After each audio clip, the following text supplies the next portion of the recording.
제발 저희 엄마 좀 살려주십시오. 도와주세요. 부탁드립니다. 미모의 미국 여성이 의사의 손을 붙잡고 간절히 호소하고 있는데요. 옆에 있던 아버지로 보이는 남성은 고개를 떨군 채 말없이 하늘만 바라보고 있었습니다. 그녀와 아버지는 점점 무기력해지는 모습을 하면서 절망하고 있습니다.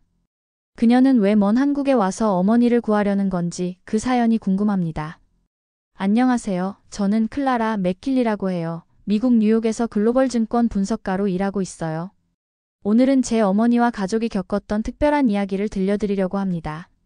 저는 뉴욕의 중산층 가정에서 태어나 부모님의 따뜻한 사랑과 지지를 받으며 자랐습니다. 아버지는 은행원, 어머니는 교사로 일하며 저와 형제들을 키우셨죠. 부모님은 저희에게 항상 노력하면 어떤 꿈도 이룰 수 있다는 말을 강조하셨어요. 어릴 적부터 숫자와 금융에 흥미를 느껴 대학에서는 경제학을 전공했습니다. 대학 졸업 후 뉴욕의 대형 투자회사에 입사하며 증권 전문가로서의 경력을 쌓기 시작했어요. 저는 성과 중심적인 금융업계에서 끊임없이 도전하며 빠르게 성장할 수 있었습니다. 하지만 성공적인 커리어에도 불구하고 가족은 제게 가장 소중한 존재였습니다. 얼마 전 회사에서 중국 상하이 지사로 파견을 제안받았을 때 제 마음은 설렘과 기대감으로 가득했습니다. 상하이는 아시아 금융과 무역의 중심지로 손꼽히는 곳이고 그곳에서 일할 기회는 제 경력에 정말 큰 도움이 될 거라 확신했거든요. 파견 준비를 하면서 저는 중국 경제 구조와 투자 환경에 대해 깊이 공부했습니다. 이 기회를 잘 살려서 더 큰 사람이 되어야지 이런 다짐으로 마음이 벅찼습니다. 주변에서도 축하가 이어졌고 부모님께서는 제가 글로벌 무대로 나아가는 모습을 무척 자랑스러워 하셨죠. 부모님이 보내주신 따뜻한 응원에 저는 더욱 힘이 났습니다. 하지만 한편으로는 어머니에 대한 걱정이 머릿속을 떠나지 않았습니다. 최근 들어 어머니의 건강 상태가 그리 좋지 않았거든요. 몇 달 전부터 자주 피곤해하시고 몸이 무겁다는 말씀을 자주 하셨습니다. 병원에 다녀오셨지만 별다른 문제는 없다는 진단이 나와서 안심하려고 했지만 마음 한구석엔 계속 불안감이 남아 있었습니다. 파견이 결정된 이후로 어머니께서는 너 잘 다녀와라. 여긴 걱정하지 말고 내 일에 집중해라며 늘 웃으시며 저를 안심시키셨습니다. 하지만 어머니의 그런 말씀을 들을수록 죄송스러운 마음이 들었습니다. 제가 멀리 떠난 뒤에 어머니의 건강이 더 나빠지면 어쩌나 하는 걱정이 계속 머릿속을 맴돌았거든요. 파견을 앞둔 밤 짐을 싸면서도 어머니가 떠올라 발걸음이 쉽게 떨어지지 않았습니다. 상하이에 가서도 자주 연락드리고 틈날 때마다 돌아와야지. 그렇게 스스로 다짐하며 걱정스러운 마음을 억눌렀습니다. 그렇게 여러 감정이 뒤섞인 상태로 저는 상하이행 비행기에 올랐습니다. 설렘과 기대 속에서도 가족을 떠나온 아쉬움과 걱정이 계속 제 가슴을 짓눌렀습니다. 그러나 그때는 미처 알지 못했습니다. 어머니의 건강이 얼마나 큰 위기로 치달을지, 그리고 제가 얼마나 큰 결정을 내려야 할지 말이죠. 상하이행 비행기에서 내린 첫날, 제 마음은 설렘과 긴장으로 가득했습니다. 세계적인 대도시답게 상하이는 모든 것이 빠르고 화려했어요. 공항에서 회사가 준비한 차량을 타고 숙소로 향하면서 창밖 풍경을 보니 뉴욕과는 또 다른 매력이 느껴지더군요. 푸둥 지역의 현대적인 고층 빌딩들, 분주히 움직이는 사람들, 그리고 도시를 가로지르는 황푸강의 강변 풍경까지 모든 것이 새롭고 인상적이었습니다. 숙소에 도착한 후 간단히 짐을 풀고 회사 동료들과의 첫 회의에 참석했습니다. 중국 지사 직원들은 모두 친절했지만 언어의 장벽이 분명 느껴졌습니다. 대부분 영어를 잘하지 못했고 저 역시 중국어가 서툴다 보니 처음에는 의사소통이 꽤 어렵더군요. 다행히 회사에서 통역사를 붙여주었지만 제가 빨리 중국어를 배워야겠다는 다짐을 하게 됐습니다. 상하이 생활의 가장 큰 어려움은 언어와 문화적 차이였습니다. 지하철 노선은 복잡하고 대부분의 안내 표지판이 중국어로만 쓰여 있어 처음에는 길을 잃기도 했습니다. 슈퍼마켓에서 장을 볼 때도 중국어로 적힌 제품 정보를 읽을 수 없어 엉뚱한 물건을 사기도 했죠. 동료들은 그럴 때마다 처음엔 다 그래요. 곧 익숙해질 거예요 라며 격려해 주었지만 스스로의 부족함에 자주 답답함을 느꼈습니다. 또 하나 적응하기 어려웠던 점은 중국의 업무 문화였습니다. 동료들은 업무를 진행할 때 항상 매우 신중했고 결정 하나를 내리기 위해 긴 회의를 반복하곤 했습니다. 뉴욕에서는 빠르게 의사결정을 내리고 효율성을 중요시했기에 이런 방식이 낯설게 느껴졌죠. 가끔은 제가 서두르는 것처럼 보여 동료들에게 신뢰를 범하지 않았을까 걱정되기도 했습니다. 그럼에도 불구하고 상하이는 매력적인 도시였습니다. 퇴근 후 저는 혼자 강변을 산책하며 점점 이 도시를 알아가기 시작했습니다. 유람선에서 바라본 화려한 야경과 고요한 전통 정원에서 느꼈던 평온함은 제가 뉴욕에서 느껴보지 못했던 특별한 감각이었어요. 하지만 가끔은 고독함이 밀려오곤 했어요. 낯선 도시에서 혼자 지내다 보니 가족 생각이 더 간절해졌습니다. 특히 어머니의 건강이 떠오를 때면 걱정과 죄책감이 뒤섞여 마음이 무거워지곤 했습니다. 상하이에서의 생활에 익숙해지려면 시간이 더 필요하겠지. 이렇게 스스로를 다독이며 하루하루를 버텼습니다. 그렇게 상하이 생활은 기대와 어려움, 그리고 새로운 도전을 안겨주며 제게 천천히 다가오고 있었습니다. 상하이 지사에서의 생활은 생각보다 쉽지 않았습니다. 언어의 장벽, 낯선 환경, 그리고 익숙하지 않은 업무 문화 속에서 매일이 도전의 연속이었죠. 뉴욕에서는 누구보다 자신감 넘치던 제가 상하이에서는 자주 실수하고 어색한 모습으로 동료들에게 민폐를 끼치는 것 같아 위축되기도 했습니다. 그러던 어느 날 사무실에서 한 동료가 저에게 다가왔습니다. 그녀는 제게 환한 미소를 지으며 안녕하세요. 저는 김수연이에요. 상하이 생활 힘드시죠? 혹시 필요한 거 있으면 언제든 말해주세요. 라고 말했죠. 그녀가 한국인이라는 사실을 알게 된 순간 저는 낯선 곳에서 느끼는 친근함에 반가운 마음이 들었습니다. 수연은 상하이 지사에 몇 년 전부터 근무해온 동료로 이미 중국 문화에 익숙하고 언어도 유창했습니다. 저도 처음 상하이에 왔을 때는 정말 많이 힘들었어요. 하지만 금방 적응하실 거예요. 라며 격려해주는 그녀의 말은 낯선 땅에서의 제 외로움을 덜어주는 큰 위로가 되었습니다. 수연은 제가 어려움을 겪을 때마다 적극적으로 도움을 주었습니다. 출근 첫 주에 지하철 노선을 헤매던 제게 쉽게 갈 수 있는 경로를 알려주고 점심시간에는 중국 음식을 추천하며 함께 먹으러 가기도 했습니다. 혼자라면 절대 도전하지 못했을 낯선 음식들을 그녀 덕분에 맛볼 수 있었죠. 또한 업무적으로도 큰 힘이 되어 주었습니다. 중국인 동료들과의 회의 중 중국어 때문에 고전하는 모습을 보며 자연스럽게 통역을 도와주곤 했습니다.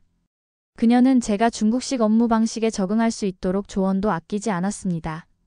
여기는 조금 신중하고 절차를 중시하는 문화라서 급하게 결정하면 오히려 거부감을 줄 수 있어요. 그녀의 말을 듣고 나니 제가 괜히 서두르며 어색했던 행동들이 떠올라 머쓱해지기도 했습니다. 어느 날 퇴근 후 수연은 저를 근처 카페로 초대했습니다. 따뜻한 커피를 마시며 그녀는 자신의 이야기를 들려주었죠. 저도 처음엔 상하이가 낯설었어요. 특히 가족과 떨어져 지내는 게 가장 힘들었죠. 하지만 이렇게 새로운 환경에서 배우고 적응하면서 많이 성장할 수 있었어요. 그녀의 이야기를 들으며 저는 저 혼자만 외롭고 힘든 게 아니라는 걸 깨달았습니다. 수연과의 대화는 제가 상하이 생활에서 겪는 어려움을 조금씩 극복하게 해주었고, 그녀와의 우정은 상하이에서의 제 삶에 큰 위로가 되었습니다. 그녀는 종종 한국 간식을 나누어 주기도 했는데, 김치전이나 떡 같은 간단한 음식을 함께 먹으며 한국 문화를 배울 수 있었던 것도 큰 즐거움이었죠. 다음엔 한국에 꼭 놀러 오세요. 정말 좋아하실 거예요. 라는 그녀의 말을 들을 때면 왠지 모를 기대감에 마음이 따뜻해졌습니다. 수연 덕분에 저는 상하이에서 조금씩 자신감을 되찾고 새로운 환경에 적응할 수 있는 힘을 얻었습니다. 그녀와의 만남은 낯선 땅에서 제가 기대하지 못했던 가장 큰 행운이었고, 앞으로 펼쳐질 큰 사건에서도 중요한 역할을 하게 될 줄은 그 당시에는 몰랐습니다. 중국 상하이에서의 생활이 조금씩 안정되어 갈 즈음 부모님께서 저를 보기 위해 중국에 오신다는 소식을 전해 들었습니다. 오랜만에 부모님을 뵐 수 있다는 설렘과 기쁨이 컸지만 최근 어머니의 건강 상태가 좋지 않다는 점이 마음에 걸렸습니다. 어머니는 네가 잘 지내는지 직접 보고 싶어서 가는 거야. 걱정하지 말고 우리 오랜만에 좋은 시간 보내자. 라며 저를 안심시키셨지만 비행기 여행이 어머니에게 무리가 되지 않을까 내심 걱정되었습니다. 부모님이 도착하시는 날 저는 상하이 푸동공항으로 마중을 나갔습니다. 두 분이 손을 흔드는 모습을 보니 어린 시절 의지하던 부모님의 따뜻한 존재감이 새삼 크게 느껴졌습니다. 어머니는 여전히 밝게 웃고 계셨지만 얼굴이 조금 수척해 보이는 것도 사실이었습니다. 괜찮으세요? 비행기 타느라 많이 힘드셨죠? 제가 걱정스럽게 묻자 어머니는 괜찮다니까. 너 보러 왔는데 이 정도야 문제없어 라며 웃어 보이셨습니다. 다음날 아침 저는 부모님과 함께 짧지만 알찬 상하이 여행 코스를 계획했습니다. 저는 부모님과 함께 상하이의 명소를 둘러보며 소중한 시간을 보내고 있었습니다. 상하이의 여러 명소를 관광하시며 오랜만에 어머니도 기분 좋게 웃으셨습니다. 여기 오길 정말 잘했어. 내가 사는 곳을 직접 보니 얼마나 멋진지 알겠다. 어머니의 말씀에 저도 안도하며 부모님께 좋은 추억을 만들어드리겠다고 다짐했습니다.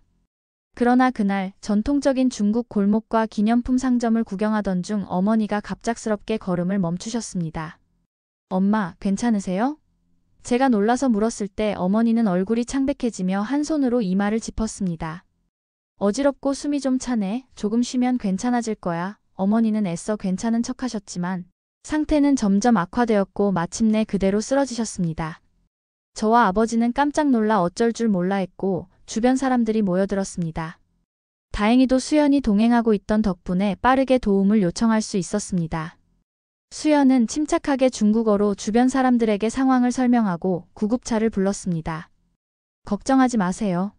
병원까지는 제가 함께 갈게요. 어머님을 우선 병원으로 모셔야 해요. 그녀의 말은 그 순간 저에게 큰 위안이 되었습니다. 구급차가 도착해 어머니를 태우고 병원으로 향했지만 병원에 도착한 순간부터 문제가 생겼습니다. 병원은 낙후된 시설에 어수선하기까지 했고 대기실에는 이미 환자들로 가득 차 있었습니다. 접수 데스크에서 상태를 설명하려고 했지만 영어가 통하지 않았습니다. 수연이 다시 나서서 간호사와 대화를 시도했지만 절차가 느리고 복잡한 데다 병원 측은 큰 관심을 보이지 않았습니다. 정밀 검사를 받아야 할 것 같은데 지금 여기에서는 어렵다고 해요. 수연이 안타까운 얼굴로 말했습니다. 병원 측은 환자가 너무 많다는 이유로 빠른 진단은 힘들고 검사 장비도 제한적이라고 했습니다. 겨우 의사와 면담을 진행했지만 의사는 어머니의 상태를 대충 살피며 스트레스와 피로로 인한 일시적인 현상일 것이라며 간단한 안정제를 처방해 줄 뿐이었습니다. 저는 당황하고 화가 치밀었지만 수연이 진정하세요. 제가 다른 병원을 알아볼게요. 여기는 더 이상 도움을 줄 수 없을 것 같아요. 라며 저를 달래주었습니다. 어머니는 고통스러운 표정을 지으시면서도 우리를 안심시키려고 하셨습니다. 괜찮아. 괜히 이렇게 너희를 걱정하게 만들었네 라고 말씀하셨어요. 병원을 나서는 순간 저는 눈물이 왈칵 쏟아질 것 같았습니다. 세계적인 대도시라고 불리는 상하이에서 이렇게 열악한 병원 환경과 비효율적인 시스템을 마주하리라고는 상상도 못했습니다. 특히 어머니의 상태를 정확히 알 수 없는 상황에서 속수무책으로 시간만 흘러가는 것이 너무 답답했습니다. 다른 병원을 알아보는 게 좋겠어요. 조금 더 현대적이고 장비가 잘 갖춰진 곳으로 가야 할 것 같아요. 수연은 새로운 병원으로 가는 방법을 찾기 시작했습니다. 그러나 다른 병원에서도 상황은 크게 다르지 않았습니다. 정밀 검사를 받으려면 며칠 후 예약을 해야 한다고 하거나 검사 장비가 없다는 이유로 다른 병원을 가보라는 식의 답변이 돌아왔습니다. 언어의 장벽, 복잡한 절차, 그리고 비협조적인 태도가 계속해서 우리를 절망에 빠뜨렸습니다. 저는 수연에게 부탁하며 말했습니다. 어머니를 더 나은 곳으로 모셔야 할 것 같아요. 중국에서는 제대로 된 치료를 받을 수 없을 것 같아. 수연도 제 의견에 동의하며 이야기했어요. 제가 알고 있는 한 분께 도움을 요청해 볼게요. 한국에 계신 분인데 한국 병원을 알아봐 주실 수 있을 거예요. 수연의 조언에 따라 저는 어머니를 더 나은 의료 환경에서 치료받게 할 방법을 고민하기 시작했습니다. 어머니를 구할 수 있는 새로운 길이 필요하다는 절박함이 제 마음을 짓눌렀습니다. 상하이에서의 실망과 절망감은 커졌지만 수연은 끝까지 제 곁을 지켜주며 도움을 아끼지 않았습니다. 상하이 병원에서의 경험은 절망적이었지만 저는 어머니의 손을 꼭 잡고 다짐했습니다. 엄마를 꼭 나아지게 할 거야. 어디든 더 좋은 곳이 있다면 반드시 가겠어. 어머니의 건강 상태와 상하이 병원의 열악한 환경 속에서 갈팡질팡하던 중 수연은 제게 뜻밖의 희망을 제안했습니다. 저희 작은아빠가 한국에서 대학병원 내과 의사로 계세요. 어머님의 상황을 설명드리면 도움을 받을 수 있을지도 몰라요. 그녀의 말에 저는 순간 놀라면서도 안도감이 밀려왔습니다. 당장 치료가 필요한 어머니를 위해 다른 선택지가 없었으니까요. 수연은 그 자리에서 작은아빠와 통화하며 어머니의 상황을 자세히 설명했습니다. 작은아빠께서 어머님을 꼭 도와드리고 싶으시대요. 병원 예약도 직접 잡아주신다고 하세요. 그녀는 자신감 있는 목소리로 제게 말하며 저를 안심시켰습니다. 그 말에 저는 비로소 한 줄기 희망을 느꼈습니다. 그날 밤 저는 서둘러 어머니를 모시고 한국으로 가기 위한 준비를 시작했습니다. 비행기 티켓을 예약하고 필요한 서류를 정리하며 마음이 급해졌습니다. 아버지는 이게 옳은 선택일까? 어머니가 비행기를 타고 이동하실 체력이 될까? 라며 걱정했지만 지금 당장 할 수 있는 최선의 방법이에요. 여기서는 더 이상 기대할 수 없어요.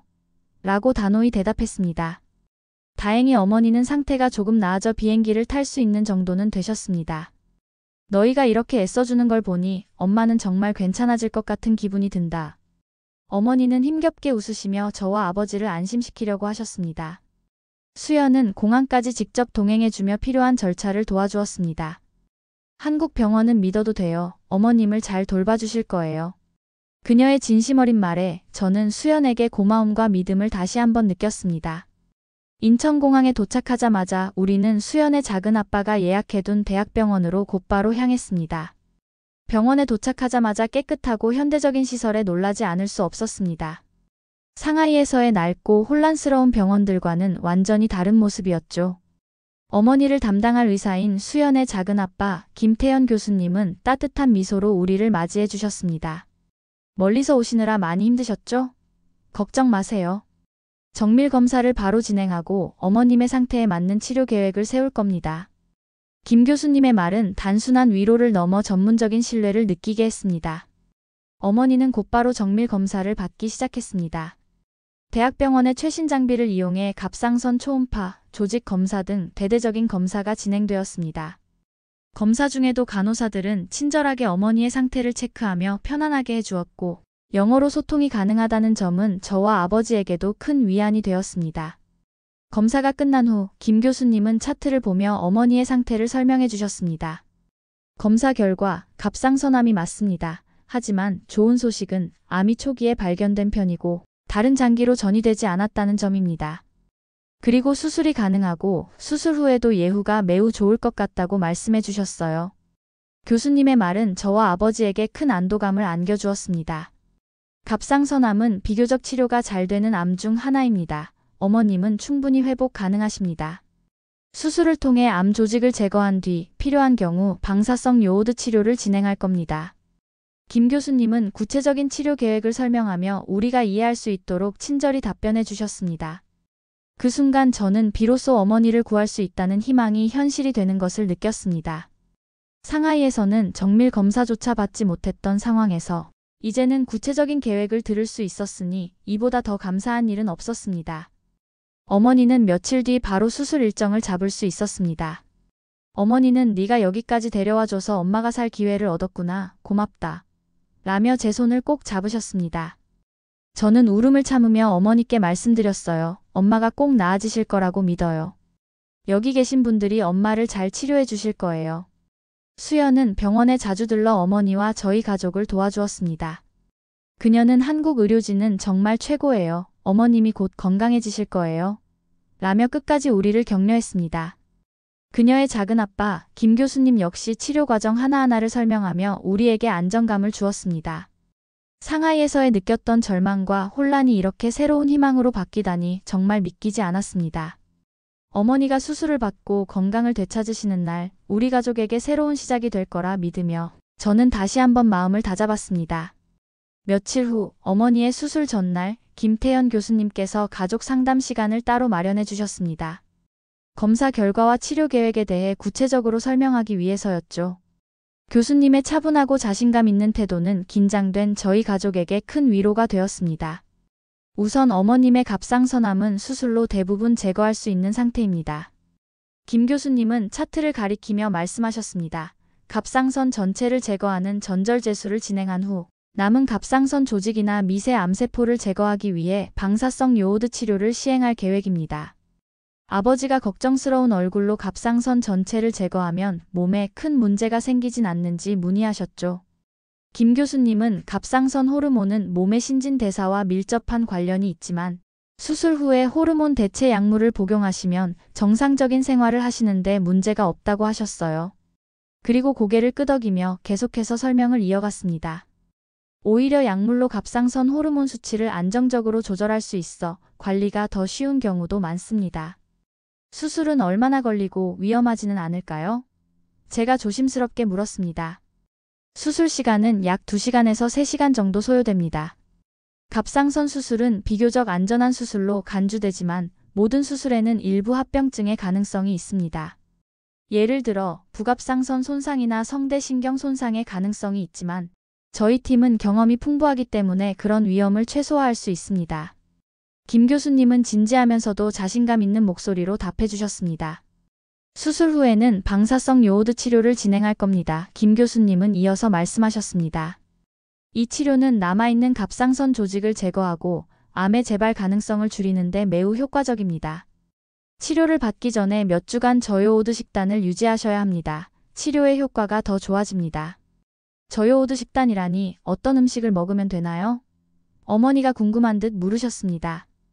간단히 말씀드리면 소금, 해조류, 생선 등 요오드 함량이 높은 음식은 피하셔야 합니다. 대신 신선한 채소, 과일, 그리고 요오드가 첨가되지 않은 소금을 사용한 음식을 섭취하시면 됩니다. 저희가 식단표를 준비해 드릴 테니 참고하시면서 식사를 준비하시면 됩니다. 김 교수님은 프린트된 자료를 건네주시며 세심하게 설명해 주셨습니다. 저는 교수님에게 상하이와 미국에서 겪었던 의료 경험과 비교하며 솔직한 감정을 털어놓았습니다. 교수님, 한국 병원 시스템은 정말 놀랍습니다. 상하이에서는 제대로 된 검사도 받지 못했어요. 미국에서는 예약 한 번 하는데 몇 달이 걸리며 진료비도 터무니없이 비싸죠. 그런데 한국에서는 이렇게 신속하고 정확한 진단과 치료 계획을 받을 수 있다니 믿기지 않습니다. 김 교수님은 한국 의료 시스템의 강점 중 하나는 환자 중심의 협진 체계라고 하셨습니다. 그리고 환자의 상태를 고려해서 여러 분야의 전문의들이 함께 치료 방향을 논의하고 가장 최적의 방법을 선택한다고 했습니다. 또한 환자분의 경제적 부담을 덜기 위해 합리적인 의료비 체계를 유지한다고도 하셨습니다. 미국에서는 진료 후에도 보험사와 끊임없이 통화하며 복잡한 절차를 거쳐야 하거든요. 그런데 여기선 환자 치료에만 집중할 수 있게 모든 게 체계적으로 준비되어 있다는 느낌이에요. 교수님은 웃으며 말씀하셨죠. 그렇기 때문에 한국은 해외 환자분들에게도 좋은 평가를 받고 있습니다. 다만 이런 시스템을 유지하기 위해선 의료진과 환자 모두의 신뢰와 협력이 중요합니다. 어머님께서 치료 과정에서 어려운 점이 있으시다면 언제든 말씀해 주세요. 저희가 최대한 도와드릴 겁니다. 그날 밤 병실에서 어머니와 아버지와 함께 앉아 이야기를 나누며 저는 한 가지를 확신할 수 있었습니다. 한국에서의 이 치료 여정이 어머니에게 새로운 삶을 선물할 수 있다는 점이었습니다. 김 교수님의 설명을 통해 갑상선암이 충분히 치료 가능하다는 희망을 얻게 되었고 한국 의료 시스템의 정교함과 친절함은 우리 가족 모두에게 깊은 인상을 남겼습니다. 여기가 엄마가 다시 건강을 찾을 곳이 될 거야. 어머니의 손을 꼭 잡으며 제가 말씀드리자 어머니는 조용히 미소 지으며 말씀하셨죠. 내가 이렇게 신경 써줘서 엄마는 이미 반쯤 나은 기분이야. 그 순간 저는 이곳이 어머니와 우리 가족에게 새로운 시작의 장소가 될 거라고 굳게 믿었습니다. 어머니의 갑상선암 수술은 성공적으로 진행되었습니다. 김태현 교수님은 수술 직후 우리 가족에게 결과를 알리며 따뜻하게 미소 지으셨습니다. 수술은 매우 잘 끝났습니다. 암 조직을 모두 제거했고 부갑상선과 성대신경에도 이상이 없습니다. 어머님께서는 이제 회복을 잘하시면 됩니다. 교수님의 말에 저와 아버지는 동시에 안도의 한숨을 내쉬었습니다. 어머니는 병실로 돌아온 후 곧바로 간호사들의 세심한 보살핌을 받기 시작했습니다. 매일 아침과 저녁으로 간호사들이 어머니의 상태를 확인하며 필요한 약물과 처치를 꼼꼼히 챙겼습니다. 어머님, 오늘 식사는 괜찮으셨어요? 불편하신 점은 없으세요? 그들의 친절한 말 한마디는 어머니의 마음을 편안하게 했고 저희 가족에게도 큰 위로가 되었습니다. 한국 병원의 체계적인 회복 관리 시스템은 감탄스러울 정도였습니다. 수술 후 며칠 동안 어머니는 전문 영양사의 도움을 받아 갑상선암 환자에게 적합한 식단을 제공받았고 물리치료사들이 수술 후 적절한 운동법까지 가르쳐 주었습니다. 어머니는 만족스러운 표정을 지으시며 저에게 말씀하셨습니다. 여기선 내가 특별 대접을 받는 것 같아. 얼마나 세심하게 신경 써주는지 몰라. 날이 갈수록 어머니의 얼굴빛은 점점 좋아졌습니다. 음식을 드실 때에도 표정이 편안해 보였고 몸도 조금씩 가벼워진 것 같다고 말씀하셨습니다. 여기서라면 금방 나을 수 있겠구나. 어머니의 희망 가득한 목소리에 아버지도 미소를 지었습니다. 한국에서의 생활은 저희 가족에게 새로운 감동을 안겨주었습니다. 병원에 자주 들러 어머니의 상태를 살피던 김태현 교수님은 항상 긍정적인 말씀을 해주셨어요. 어머님이 잘 회복하시는 모습이 저희에게도 큰 기쁨입니다. 혹시 병원 생활에서 필요한 것이 있으시면 언제든 말씀하세요. 수연 역시 매일같이 병문안을 와 어머니께 한국의 전통 음식을 선물로 가져다 주곤 했습니다. 이건 저희 엄마가 손수 만드신 갈비탕이에요. 기력 회복에 좋아요. 그녀는 바쁜 와중에도 시간을 내어 주었고 한국인 특유의 따뜻한 마음을 느끼게 해주었습니다. 병실 근처에서 만난 다른 환자와 가족들 역시 친절했습니다. 병실에서 인사를 나눈 한 할머니는 미소로 어머니를 격려해 주셨습니다. 멀리서 오셨다니 고생 많으셨네요. 한국에서는 힘든 일 있으면 서로 돕는 게 당연한 거예요. 그녀는 심지어 손수 가져온 귤을 나눠주시며 건강에 좋은 음식 많이 드셔야 해요. 이 작은 친절은 저희 가족에게 큰 위로와 감동을 안겨주었습니다. 어머니가 점점 회복되면서 병원 식사 외에도 다양한 한국 음식을 접할 기회가 생겼습니다. 수연이 추천해준 한식 레스토랑에서 처음으로 비빔밥을 먹었을 때 이렇게 알록달록한 음식은 처음이야. 맛도 상큼하고 너무 건강한 느낌이 들어 어머니는 감탄하셨습니다. 그 후로는 된장찌개, 불고기, 잡채 등 다양한 한식에 도전하기 시작했습니다. 특히 김치는 처음엔 익숙하지 않았지만 점점 그 매운맛과 새콤함에 매료되셨습니다. 김치가 이렇게 입맛을 돋우는 줄 몰랐네. 몸도 건강해지는 것 같아. 어머니는 웃으며 말씀하셨고 저희 가족 모두 한식의 매력에 흠뻑 빠지게 되었습니다. 어느 날 병원을 나와 근처 전통시장을 방문했을 때 어머니는 시장에서 파는 따뜻한 호떡을 드시고 이건 정말 사랑스러운 디저트야 라며 웃으셨습니다. 아버지도 한국의 다양한 음식 문화를 보며 이 나라 사람들은 음식을 통해 정을 나누는 것 같아. 그래서 더 따뜻하게 느껴지나 봐 라며 깊은 인상을 받으셨습니다. 한국에서의 경험은 단순히 치료를 넘어 저희 가족에게 새로운 삶의 방식을 배우는 시간이었습니다. 어머니는 한국 병원의 세심한 보호와 한국인들의 따뜻한 정 덕분에 빠르게 회복하셨고 저희 가족 모두 이곳에서 느낀 감사함과 감동을 평생 잊지 못할 것입니다. 한국에서의 이 모든 시간이 엄마에게 새로운 생명을 준 것 같아. 어머니가 건강해진 모습을 보며 저는 다시 한번 다짐했습니다. 이곳에서의 경험을 가슴에 간직하고 한국의 따뜻함과 정을 널리 알리겠다고요. 어머니는 점점 건강을 되찾으셨고 수술 후 빠르게 회복되었습니다. 김태현 교수님은 마지막 정기검진에서 환하게 웃으며 말씀하셨습니다. 모든 지표가 정상입니다. 어머님은 이제 퇴원하셔도 좋습니다. 앞으로도 건강관리를 위해 정기적인 검진만 잘 받으시면 됩니다. 그 말을 듣는 순간 저와 아버지, 어머니 모두 벅찬 감정에 눈시울이 붉어졌습니다. 퇴원 절차를 마치고 병원 문을 나서며 어머니는 조용히 말씀하셨습니다. 한국에서의 이 시간들이 없었더라면 어쩔 뻔했니? 내 덕분에 다시 건강을 찾을 수 있었어. 정말 고마워. 저는 그런 어머니의 말을 듣고 눈물이 왈칵 쏟아질 것 같았지만 꾹 참고 어머니를 안아드렸습니다. 어머니가 건강을 회복하신 모습을 보며 저는 부모님과 함께 더 많은 시간을 보내기로 결심했습니다. 본사에 복귀 신청서를 제출하며 상하이에서의 파견 생활을 마무리하기 위한 준비를 시작했습니다. 본사에서도 저의 상황을 이해해 주었고 복귀를 환영한다는 답변을 받았습니다. 이제 다시 뉴욕으로 돌아갈 준비를 해야겠구나. 아버지가 미소를 지으며 말씀하셨지만 어머니와 저는 여전히 한국에서의 특별한 경험을 뒤로 두고 떠날 생각에 아쉬운 마음이 들었습니다. 저는 부모님께 제안을 드렸습니다. 돌아가기 전에 우리 다시 한번 한국을 둘러보는 게 어때요? 여유롭게 이곳에서의 시간을 마무리하며 특별한 추억을 만들고 싶어요. 부모님은 흔쾌히 동의하셨고 저희는 짧은 여행 계획을 세우기 시작했습니다.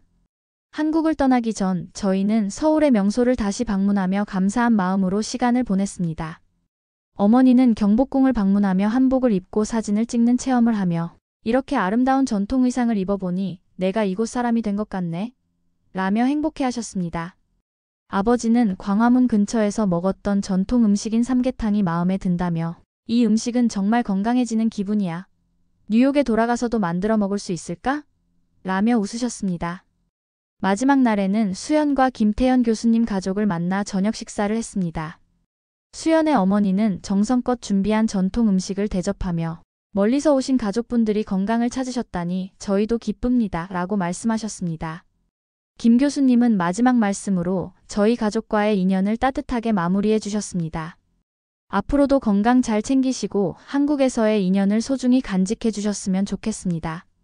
한국에서의 마지막 밤, 저는 부모님과 한강 야경을 바라보며 조용히 앉아 있었습니다.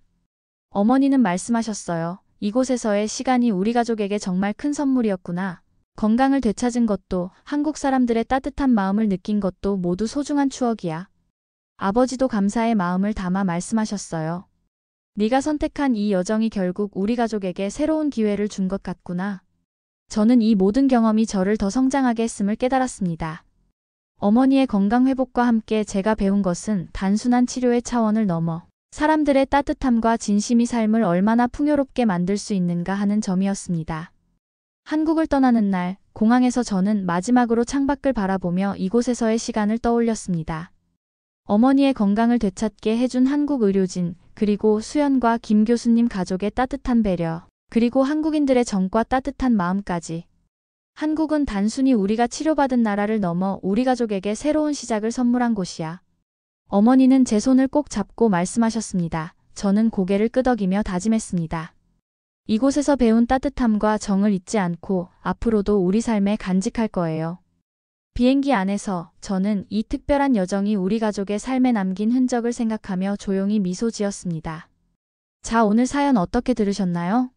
오늘 사연이 재미있으셨다면 구독과 좋아요, 알림 설정 부탁드리고요. 끝까지 시청해주신 모든 분들 고맙습니다. 더 좋은 영상으로 찾아뵐게요. 지금까지 TV 감동 스토리였습니다.